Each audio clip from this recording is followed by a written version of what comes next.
Hello students, हम लोग बात करेंगे BPSC 6 to 7 PT re exam.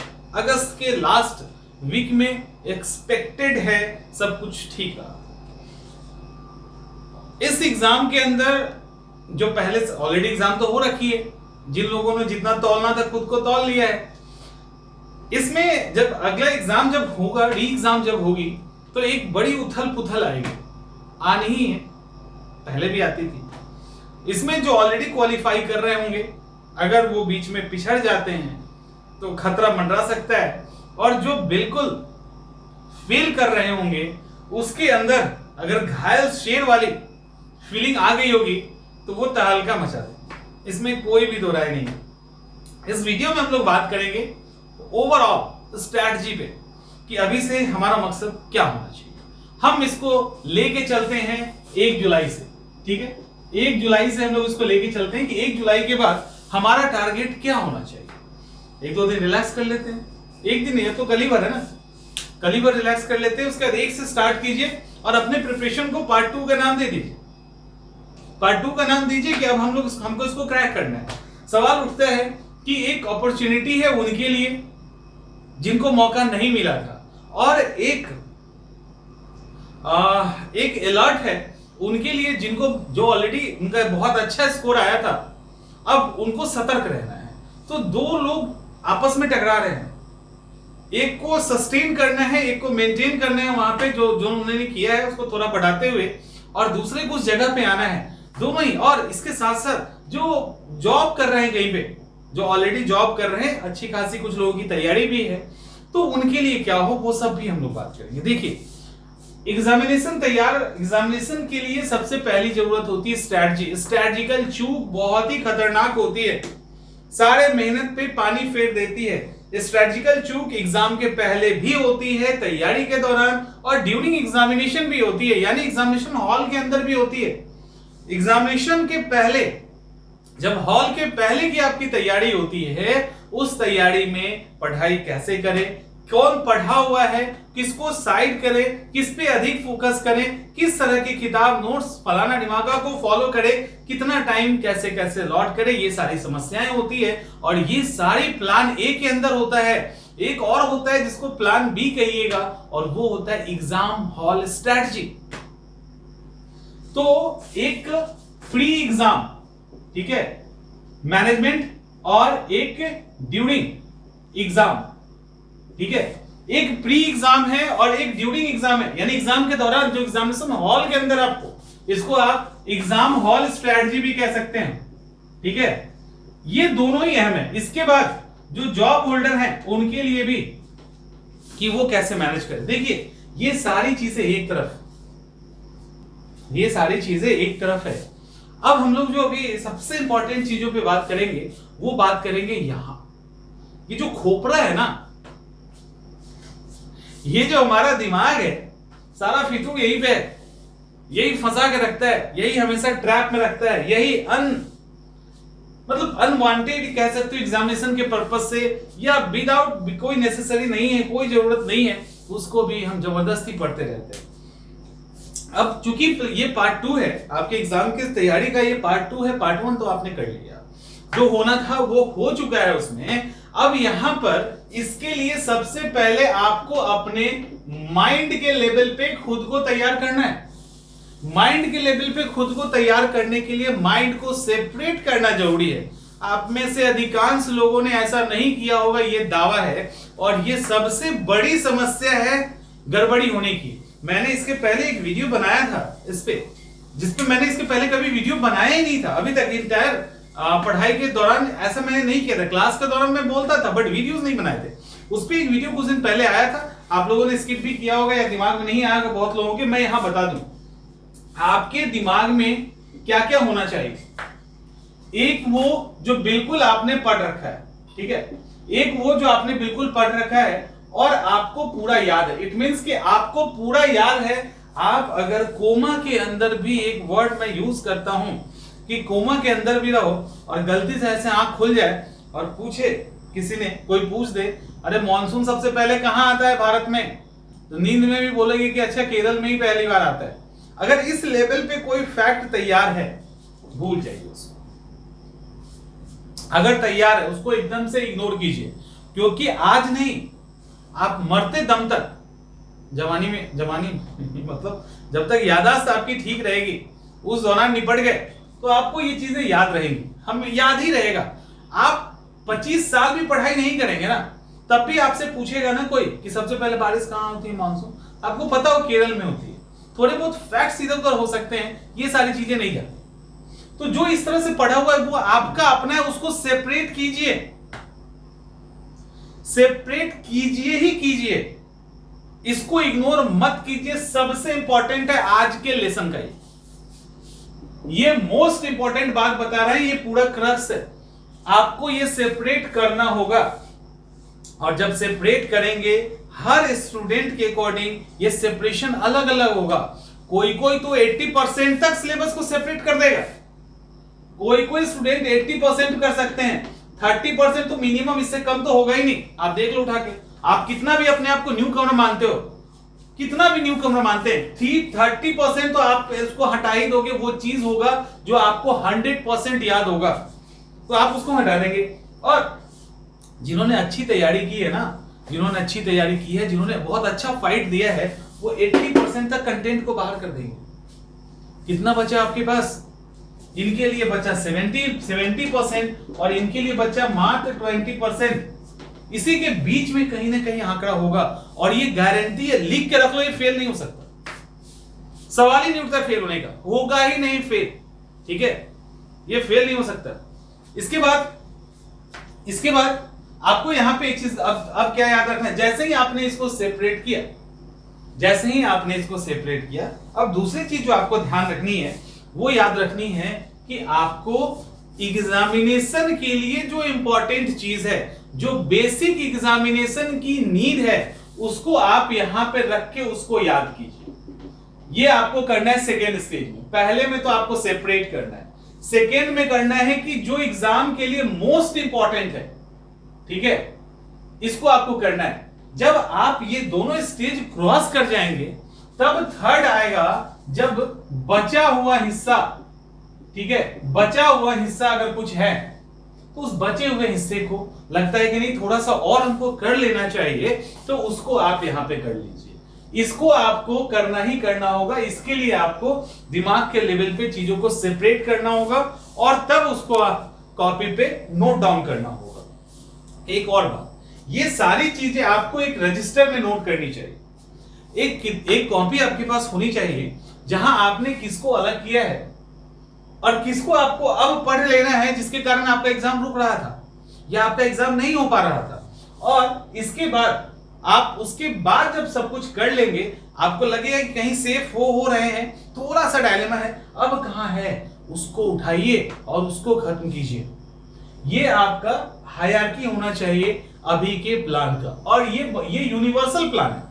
कई बार मैं कहता हूं कि आप स्टूडेंट हैं, आप अपने अकॉर्डिंग चीजों को बदल लीजिए, इसको बदलने की जरूरत ही नहीं, इसको हर एक स्टूडेंट फॉलो कीजिए, इसके अंदर के तरीके बदल जाएंगे। यहां बदलेगा ना, कोई 30 पे होगा तो उसका अपना होगा, कंटेंट ज्यादा होगा, कोई 80 पे है तो उसका कंटेंट कम होगा अंदर के, लेकिन ये जो मेन पैटर्न है वो यही फॉलो कीजिए। ये आपको सडनली अचानक से रिलैक्स कर देगा, समझे, अचानक से ये रिलैक्स कर देगा आपको। तो इस बात को आप अच्छे से समझिए। तो इस लेवल पे आपको तैयारी करनी है। तैयारी अब यहां पे हो गया कि आपने चीजों को सेपरेट कर लिया। सवाल उठता है कि अब आपके पास कम समय है। सवाल ये है कि आपके पास तो टाइम कम है, अब इतने कम टाइम में सारे किताब तो पढ़ नहीं जा सकते, सारा नोट्स पढ़ा भी नहीं जा सकता, और आपको पढ़ना भी तो नहीं है। कहां पढ़ना है? क्या सारा पढ़ना है? नहीं पढ़ना ना, सारा नहीं पढ़ना है। अब इसमें से आपको एक और काम करना है। अब क्या करना है कि अब जो आपने ये जो सेकंड में जो आपका टॉपिक बच गया है, यानी ऊपर वाला तो आपने हटा दिया, अब ये जो बच गया है, इसमें से आप देखिए कि किसको हम नोट्स से पढ़ लेंगे तो मेरा काम चल जाएगा। वहां कोई कॉन्सेप्ट नहीं है, सिर्फ फैक्ट है। लाइक वाटर स्टेट, जल संधि, क्या पढ़ोगे, क्या समझोगे उसके अंदर, सीधे रट जाना है। जैसे ओशनिक करंट, अब ओशनिक करंट में क्या है, ओशनिक करंट में क्या है, कहीं का नोट्स है या फैक्ट्स है, प्लस आपको किताब का सहारा लेना पड़ेगा। समझिए इसको। ओशनिक करंट, क्योंकि ओशनिक करंट यानी समुद्री जो जलधाराएं हैं वो बनती कैसे, ड्रिफ्ट किसको कहते हैं, और उसके बनने का कारण क्या है, कोल्ड करंट क्यों बनती है, वार्म क्यों बनती है, तो वो थोड़ा सा बुक से पढ़ लेना है और बाकी नोट से। और कुछ ऐसी चीजें होंगी जो आपको सिर्फ बुक्स से ही पढ़नी होंगी, ये भी संभव है। तो आपको अब ये सेपरेट करना है कि किसको नोट से खत्म कर देंगे तो कहानी खत्म है, फिर उसको बाद उसको हमको छूना ही नहीं है किसी और चीज से, पढ़ लिया वहीं से सवाल आने हैं। अब किस देश के बीच कौन सी सीमा रेखा है, इसको क्या समझना है, किस देश की राजधानी कौन सी है, कॉइन कौन सा चलता है, टाइप की जो चीजें हैं उसको क्या समझना है, कौन से व्यक्ति की डेथ होती है, किसको अवार्ड मिलता है करंट अफेयर्स के अंदर, उसको समझने की जरूरत है क्या, नोट से पढ़ें। या हमने नोट्स बनाया जो उस तरह की किताबें हैं मैगजीन टाइप की, जिसको नोट्स के अंदर ही मैंने डाल दिया है, मैगजीन को भी नोट्स के अंदर ही रख रहा है, वहां से पढ़ी। कॉन्सेप्ट वाली चीजें उसको यहां पढ़िए जो बहुत ज्यादा कॉन्सेप्ट है, जिसके अंदर मॉनसून, जैसे मॉनसून को थोड़ा सा आपको समझना है, एनसीईआरटी की बुक या और भी चीजें वहां से इसको समझ लीजिए। तो इस तरह से आप इसको सेपरेट करिए। अब ये जैसे ही दोनों चीज करेंगे आप, आपकी क्लियरिटी आपके सामने होगी, आप बिल्कुल क्लियर हो जाएंगे और चीजें क्रिस्टल क्लियर दिखने लगेगी कि आप पहले तो यहां पे है कहां, एक तो वो आपने पता कर लिया, और आपको अब किस किस चीजों से पढ़नी है। सारा हर्डल अगर समाप्त उसी दिन नहीं हो गया तब बताना, उसी एट ए टाइम जैसे ही आप, हाँ इसको करने में आपको कम से कम ये छोटा चीज नहीं है, कम से कम आपको 5 दिन लगेगा, क्योंकि आप अपने पोजीशन को जानेंगे, उसके बाद इसको लिखेंगे, फिर यहां से आप कैसे कैसे क्या करना है। लेकिन ये 5 दिन आपके आने वाले 3 महीने को बचा सकता है, 6 महीने तक को बचा सकता है, आपकी परेशानी दूर कर सकता है, रिजल्ट दिलवा सकता है, समझिए इसको। और ये नए जो स्टूडेंट है वो भी फॉलो कीजिए। तो ये हो गया। अब इसको आपने सेपरेट भी कर लिया, अब सेपरेट कर लिया, आपको पता है कहां है, आपने कंटेंट सेपरेट कर लिया, किताबें अपने अकॉर्डिंग आपने ले ली, क्योंकि सबको पढ़ना नहीं, कुछ टॉपिक्स पढ़ने, कुछ टॉपिक्स नहीं पढ़ने हैं, तो इसलिए वहां पे इतना प्रेशर नहीं, वो आप कर लेंगे। अब जब आपने कर लिया तो ये सारा प्री एग्जाम स्ट्रैटेजी है। अब आपने पढ़ाई की, अपनी तैयारी की, उसके अकॉर्डिंग, उस पर अभी हम नहीं जाएंगे, उसके अकॉर्डिंग आपने तैयारी की, लेकिन ये आपका प्लान ए है, ये जो है वो प्लान ए है। लेकिन सिर्फ प्लान ए से एग्जाम नहीं निकलता, प्लान ए से एग्जाम नहीं निकलता है। ये तो आपने पढ़ लिया, आपने सब कुछ कर लिया है। देखिए एग्जाम के दौरान ही आपको एग्जाम हॉल की स्ट्रैटेजी पर भी काम करते रहना है। अच्छा एक और चीज, हाँ एग्जाम हॉल की स्ट्रैटेजी पे काम करते रहना। इसको मैं चूंकि प्लान बी में इसलिए डाल रहा हूं कि ये एग्जाम हॉल स्ट्रैटेजी है। एग्जाम हॉल स्ट्रैटेजी नहीं बनाने के कारण अक्सर हाँ क्या होता है, थोड़ा सा भी जो उतार चढ़ाव जैसे ही एग्जामिनेशन हॉल के क्वेश्चन पेपर में दिखा, अच्छे स्टूडेंट का बैंड बज जाता है, अच्छे स्टूडेंट का बैंड बज जाता है।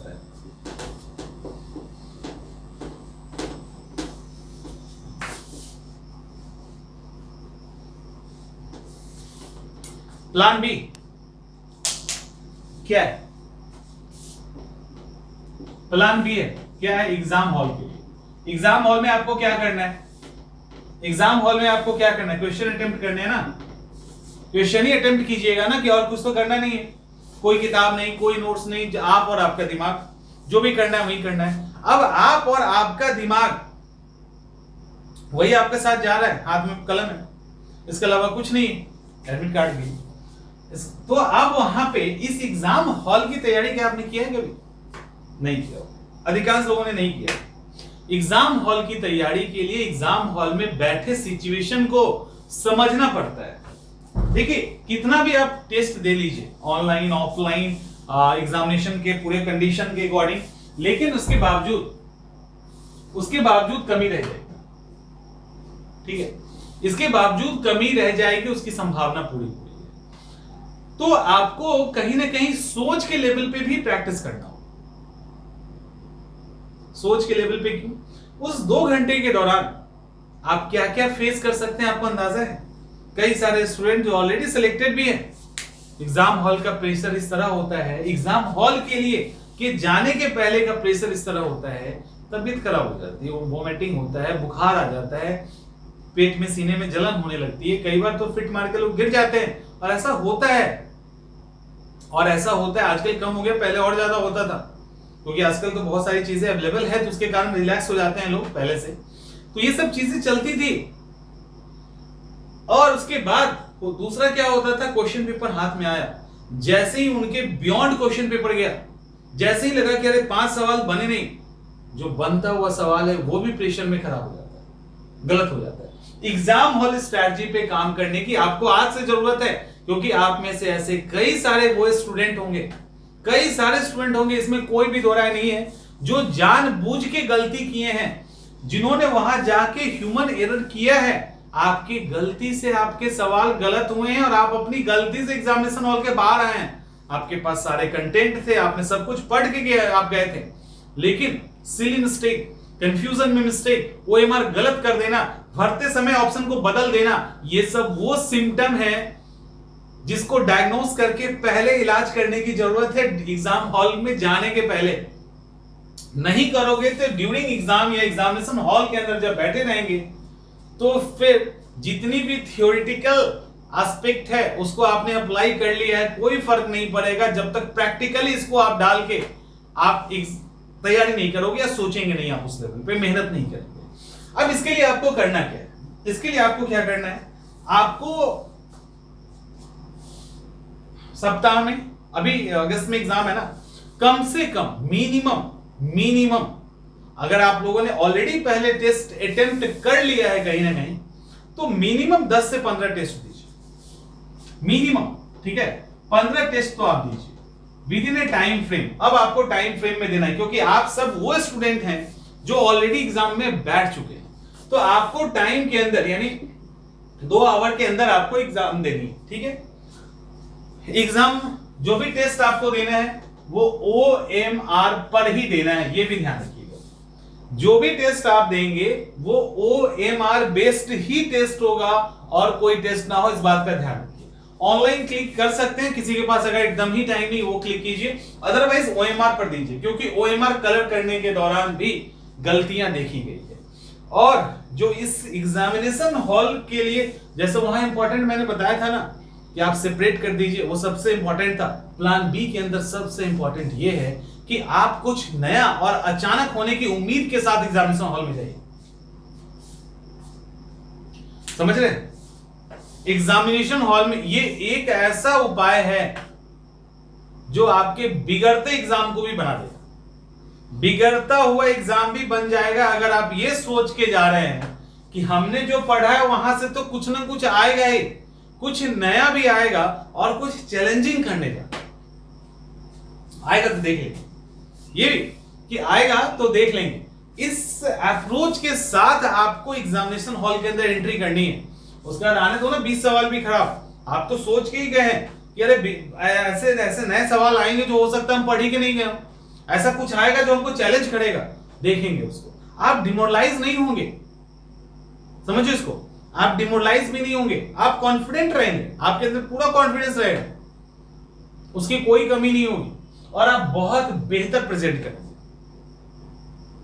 जो सवाल नहीं भी बन रहा होगा ना, वो भी चूंकि आपने सोच लिया है तो आपका दिमाग इतना मजबूत है कि आपके कॉन्फिडेंस को हिलने ही नहीं देगा। आपको पता है कि अरे 20-30 सवाल तो ऐसे आएंगे जो हमको दिखाई नहीं हुआ, कभी कभी बनाए नहीं होंगे, अच्छा आने तो देखते, बना तो लेंगे, ऐसा थोड़ी ना इतना पढ़े हैं तो बनेंगे नहीं सवाल। इस अप्रोच के साथ एग्जामिनेशन हॉल के अंदर जाइए, सवाल ही नहीं उठता है कि एग्जाम खराब हो जाए, नहीं होगा, ठीक है, नहीं होगा एग्जाम खराब। तो ये आपको अभी ये आपको एग्जाम हॉल में जाने के पहले करना है।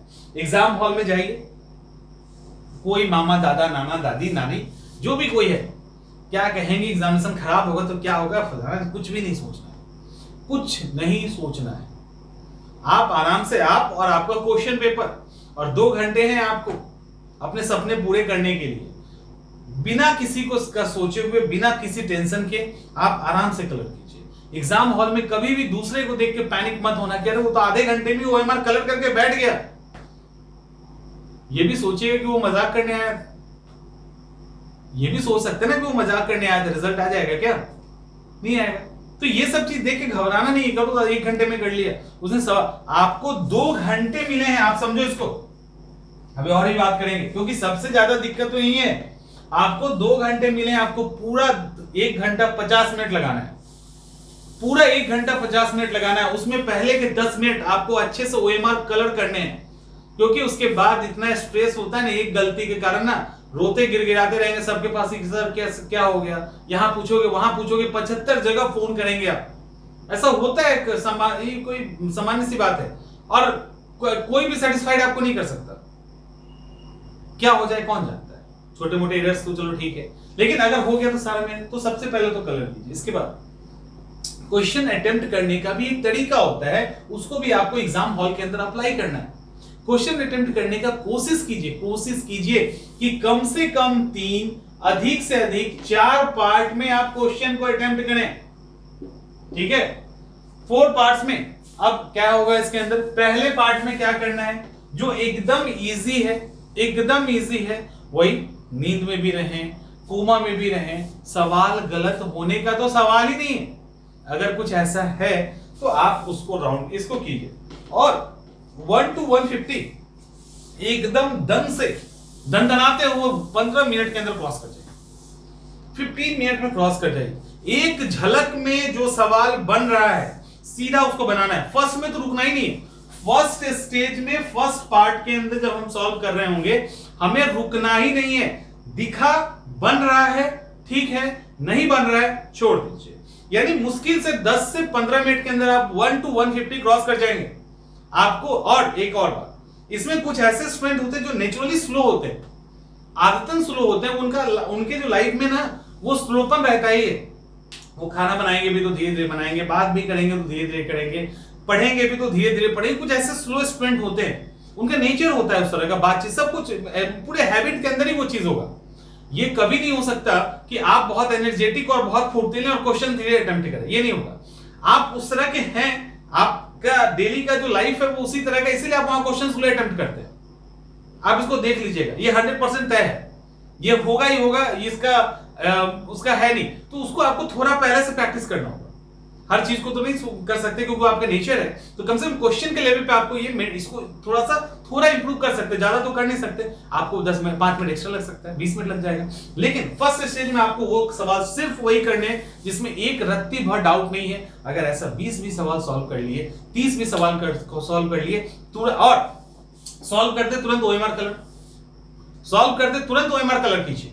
जैसे ही ये करेंगे ना, तुरंत दिमाग के अंदर मैसेज, अच्छा हमने 30 सवाल तो उड़ा दिए और 30 का 30 नंबर में एक भी नंबर गलत नहीं हो रहा है। ये जैसे ही कॉन्फिडेंस आएगा ना, आगे दिखने लगे, अच्छा 70 सवाल सॉल्व करने हैं और 120 सवाल हमारे पास है। अब देखो, अब जब सेकेंड राउंड के अंदर आप आएंगे, जैसे ही सेकेंड राउंड में आप आएंगे, आपको क्या करना है, अब जिसमें थोड़ा सा डाउट है, उस डाउट वाले को उठाइए। उसमें डाउट इसलिए कि टाइम लग रहा था और फर्स्ट राउंड में आप टाइम नहीं दे रहे थे, बस इतना ही अंतर है। एक बार सोचने की जरूरत है, आंसर निकल जाएगा, लेकिन आप उसमें टाइम नहीं देना चाह रहे थे क्योंकि आपको इसमें वही निकालना था जिसमें कोई शक ही ना हो, जो एकदम कोमा वाला स्टेज वाला सवाल है ना, वो वाला करना था। तो दूसरे स्टेज में थोड़ा सा जिसमें दबाव दिमाग के ऊपर आएगा, उस सवाल को सॉल्व कर लीजिए। 10-15 निकलना है, वहां पर भी निकलेंगे तो लगभग आप 50 के आसपास अब आ जाएंगे। वो ऑलमोस्ट सब स्टूडेंट आ जाते हैं लगभग, तो अब आ जाएंगे। अब आपको लगेगा 50 ही है भैया, अब 50 ही है, ठीक है। और हमने क्या किया, 50 सवाल उड़ा दिए, 50 लगभग सवाल मेरे पास आ रहे हैं। अब 100 में से हमको निकालना है 50। अब लगे अच्छा चलो एक पे एक गलत होगा ना, इतना ही ना होगा, निकाल देंगे। अब थर्ड स्टेज पे आपको कोशिश करनी है, यहाँ पे आप जो भी करना चाहें अपने अकॉर्डिंग, अपने कंफर्ट के अकॉर्डिंग कर सकते हैं।